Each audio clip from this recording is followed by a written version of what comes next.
நீங்கள் பார்த்து கொண்டிருப்பது நியூஸ் 21 செய்திகள். தமிழ்நாடு செய்திகளை உடனுக்குடன் தெரிந்து கொள்ள நியூஸ் 21 செய்திகளை பாருங்கள். தேனி வைகை அணையிலிருந்து தண்ணீர் திறப்பு.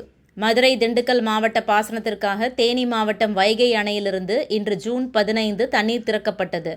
சமீபத்தில் பெய்த பருவமழையால் 71 அடி உயரம் கொண்ட வைகை அணை 60 அடியை எட்டிய நிலையில் விவசாயிகள் தண்ணீர் திறக்க கோரிக்கை வைத்தனர். தொடர்ந்து அரசின் உத்தரவை அடுத்து அமைச்சர் பெரியசாமி திறந்து வைத்தார்.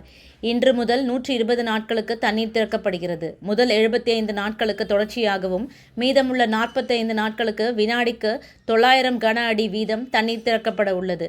இதன் மூலம் 45,000 ஏக்கர் விவசாய நிலங்கள் பயனடையும். நியூஸ் 21 செய்திகளுக்காக விஜயகுமார். ராணிப்பேட்டை மாவட்டம் ஆற்காடு பேருந்து நிலையத்தில் மாதந்தோறும் பௌர்ணமி அன்று அன்னதானம் வழங்கி வரும் Sri Jothilingeswarar சிவனடியா Seva public charitable trust பல்வேறு ஆன்மீக பணிகள், பள்ளி மாணவ மாணவிகளுக்கு உதவி செய்தல், மரம் நடுதல், இரத்த தான முகாம் நடத்துதல், மருத்துவ முகாம் நடத்துதல், துப்புரவு பணியாளர்களுக்கு நலத்திட்ட உதவிகள் வழங்குதல் போன்ற எண்ணற்ற பொது சேவை பணிகளை செய்து வருகின்றனர். இதில் உதவி செய்ய விருப்பமுள்ளவர்கள் தொடர்பு கொள்ளவும். நிறுவன தலைவர் ஜெய் மாருதி சரவணன், எண் 3, ராஜு முதலியார் தெரு, ஆற்காடு, ராணிப்பேட்டை மாவட்டம். மேலும் விவரங்களுக்கு 9040405952 80981879 என்ற எண்ணை தொடர்பு கொள்ளவும்.